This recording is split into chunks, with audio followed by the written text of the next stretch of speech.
My best friend tried to steal my girlfriend behind my back, but I took revenge on them and found myself an option. I walked into the bar, just another night. I wasn't expecting anything to change. A cold beer, a bit of the usual country music playing in the background, maybe some stupid small talk. But then I saw them, Olivia and Bob, sitting at the same table, chatting, laughing. At first, I didn't think much of it. They were friends after all, right? But the more I looked at them, the more something felt off. I tried to shake it off. I ordered a drink, sat down. Bob gave me that usual smile, the one that always made everything feel like it was fine. Olivia smiled too, but it wasn't the same. It wasn't the smile I was used to. The conversation started normal enough, just the usual back and forth, but there was something in the air. I could feel it, a tension I couldn't explain. Every time I looked away, I noticed the glances between them, the way Bob's hand brushed against Olivia's arm, the way she leaned in just a little too close when she laughed. It was subtle, but I saw it. At first, I told myself I was being paranoid. There was no reason to think anything was wrong. They were just friends, right? But as the night wore on, it became clear. Every laugh, every touch, it all started to line up. And then the thought hit me like a ton of bricks. They were seeing each other behind my back. Bob, my best friend, Olivia, my girlfriend, together. I excused myself to the bathroom just to get some space, but the anger started building. My hands were shaking. I didn't want to confront them, but I knew I had no choice. It wasn't like I could ignore it. The proof was right in front of me. I walked back out, not even looking at them. I didn't sit down. I just stood there, staring at both of them. Is there something you want to tell me? My voice was low but steady. It took everything in me not to scream. Bob froze. Olivia looked guilty. It didn't matter. I already knew. How long? I asked. I wasn't even sure why I bothered asking. It didn't change anything. I'm sorry, Olivia said, barely above a whisper. It just happened. I didn't want to hurt you. I wasn't even listening anymore. The words didn't matter. They never did. Bob stood up looking like he was about to say something, but I cut him off. I'm done, I said. It felt like the only thing I could say. Both of you, get out. They didn't argue. Bob grabbed his jacket, shoved his chair back, and walked out. Olivia just nodded and followed him. No apology. No explanation. Nothing. I didn't sit down. I didn't care. I stood there staring at the door they walked out of, just trying to make sense of what the hell had just happened. But I couldn't. I didn't need to. The betrayal was already real. There was nothing left to fix. I didn't even finish my drink. I walked out of that bar, and I didn't look back. I was done. And that was it. Have you ever been betrayed by someone close to you? How did you react? Share your experience in the comments. The call started the moment I walked in the door. Bob first, then Olivia, then Bob again. They didn't stop, one after another like clockwork, all of them trying to apologize, trying to explain, as if there was anything left to explain. I didn't answer any of them. I didn't have to, but it didn't matter. I still heard their voices in my head,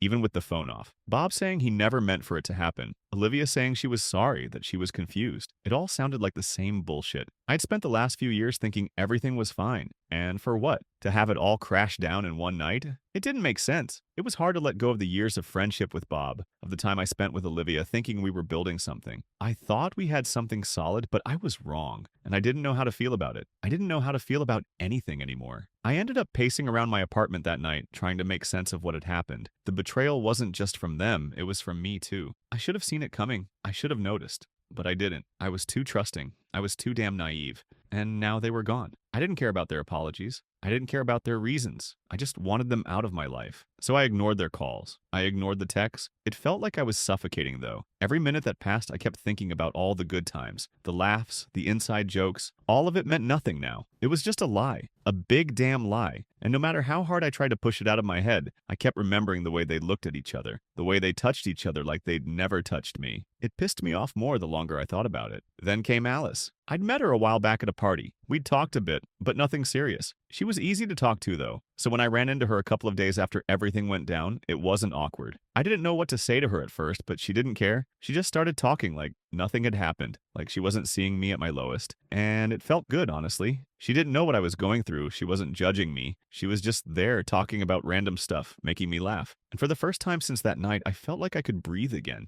We spent the next few days hanging out. It wasn't a relationship, not yet, but there was something between us. A connection. She made me forget. For the first time, I didn't think about Olivia or Bob, and I wasn't sure if it was right or if it was too soon, but it didn't matter. It felt like a break, like I could move forward. And maybe I didn't need all the answers I thought I needed. Maybe I could just start over. She wasn't them. She wasn't part of the past, and that was exactly what I needed. I didn't have the answers. I didn't even know where it was going, but I knew one thing for sure. I couldn't keep holding on to what was already gone. The past was done. It was over, and I needed to stop caring about the phone calls and the apologies that didn't matter. Have you ever found yourself moving on with someone new after betrayal? Was it difficult? Let us know in the comments. The more I spent time with Alice, the more I realized how much I'd been missing. It wasn't just that she was different from Olivia. She was a reminder that life didn't have to be complicated. There was no past to carry, no baggage weighing us down. With her, I didn't have to think about what came before. It started off slow. We went to a few casual places, grabbed drinks, shared laughs. There was no pressure,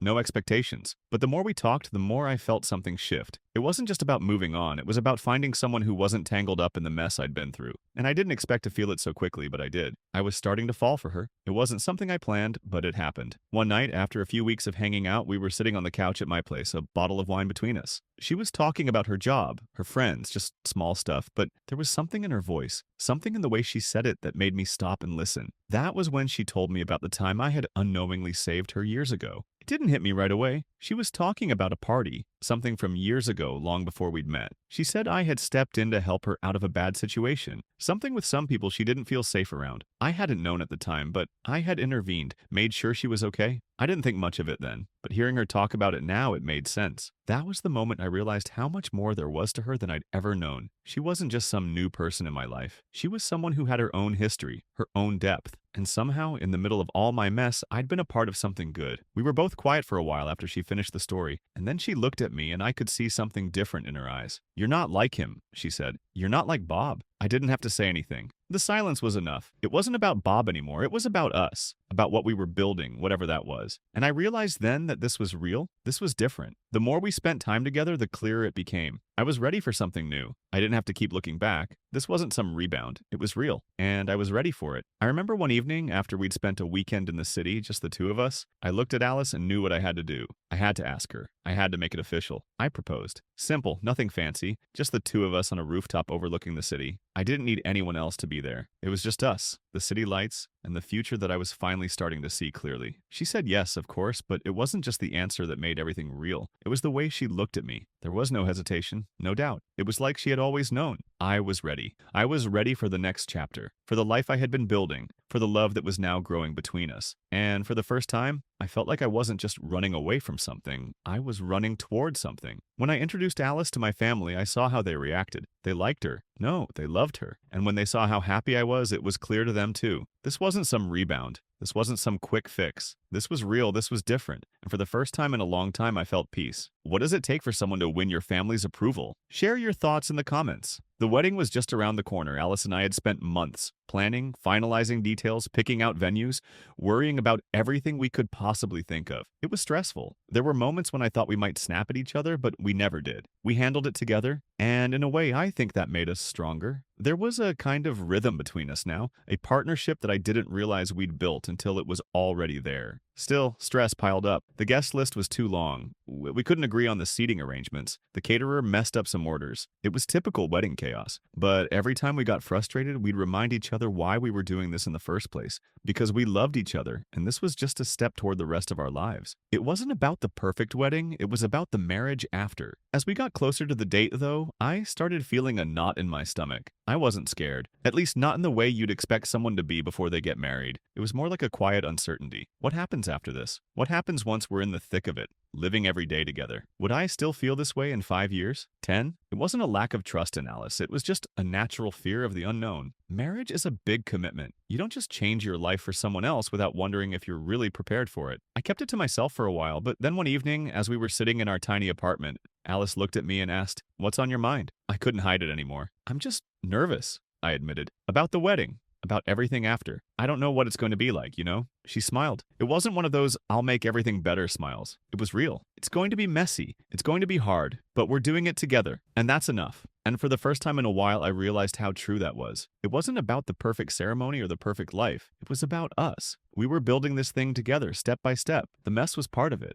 The day of the wedding finally came. I didn't feel nervous anymore. I felt ready. The ceremony was everything I'd hoped for. Simple, intimate, with only the people who mattered the most. Alice looked incredible, as always, but it was more than that. She looked like the woman I was going to spend the rest of my life with. Afterwards, we took some photos, had a few drinks, and then it was time to head off for our honeymoon. And I'll admit, it felt surreal. We had the whole world ahead of us, and everything finally felt right. Just as we were about to leave for the airport, though, my phone buzzed. It was a text. I didn't even have to look at the name. I knew who it was. Bob and Olivia were together now. They'd been seeing each other for a while, and I'd heard rumors. But it wasn't the fact that they were together that hit me. It was the damn DNA test. Apparently, Olivia had taken one of those tests, and the results had come back showing Bob was the father of her child. I didn't care. I honestly didn't. It was just another bombshell in a series of them. But I didn't let it affect me. It didn't change anything. Not anymore. I didn't need any more answers, no more closure. I had Alice, and that's what mattered. We were leaving all that shit behind. I didn't need to keep revisiting the past. Didn't need to keep trying to make sense of the mess Bob and Olivia had created. It didn't matter. All I cared about was the woman standing next to me, Alice. The life we were building together. I wasn't going to waste another second on them. What's the most memorable wedding gift you've ever received or given? Tell us about it in the comments. The day of the wedding came, and everything felt like it was moving at the speed of light. I barely had time to breathe before I was standing at the altar waiting for Alice to walk down the aisle. I remember looking around, seeing the faces of our family and friends. Some of them I hadn't seen in years. Everything felt surreal. The ceremony was short, sweet, just the way I wanted it. There were no frills, no unnecessary speeches, just us. The vows we shared felt like the simplest, most honest thing I'd ever said. It was real. It was raw. And it was everything I had wanted. When Alice said her vows, I could barely hold it together. She promised to stand by me, to face everything life threw our way. And I realized right there in front of everyone that I was ready. Ready for all of it, the good and the bad, the messy parts. Because this wasn't just some fairy tale, it was real life. And we were doing it together. The reception was small but perfect. Our families were there. My friends. Alice's friends. We danced, ate, laughed. It felt like a release, like all the bullshit from the past was finally behind us. The past wasn't something we had to carry anymore. We were moving forward. The honeymoon was an escape. It was exactly what we needed. A few days of quiet, just the two of us. We went on long walks, sat in cafes, talked about everything and nothing. It was like the world had slowed down, and for the first time in a long time, I wasn't thinking about the past. I wasn't thinking about Bob and Olivia. I wasn't thinking about anything but her. But then, in the middle of it all, I got a message. It wasn't from Olivia. It wasn't even from Bob. It was from some random number, but the message stopped me cold. It was a picture of Olivia and Bob and a baby. It wasn't the picture that rattled me. It was the caption that came with it. Paternity test confirmed. Bob's the father. I didn't know what to feel. Part of me wanted to care. Part of me wanted to be pissed off, to shout at them, to feel betrayed all over again, but I didn't. I didn't care. It didn't matter anymore. It didn't change anything. I showed the message to Alice. She just shrugged. Let them deal with their mess. We have ours now. She was right. It wasn't my problem anymore. They could do whatever they wanted. It didn't matter. I had moved on. I had a new life, a new future, a new person by my side, and that's what mattered. When we got back, I didn't hear from Bob or Olivia. No apologies, no explanations. And honestly, I didn't need them. I wasn't holding on to the past anymore. I didn't care what they were doing, who they were with, what they were trying to fix. The truth was, I didn't need to know. I had everything I wanted right here, with Alice. The years with them were done. The mistakes, the lies, they didn't matter anymore. I wasn't going to keep letting them define me, define my life. The only thing that mattered now was the life I was building with Alice. That was my future. That was my home. And as I looked at her, I knew I had everything I needed. Do you think people can truly move on after betrayal? Why or why not? Share your thoughts in the comments.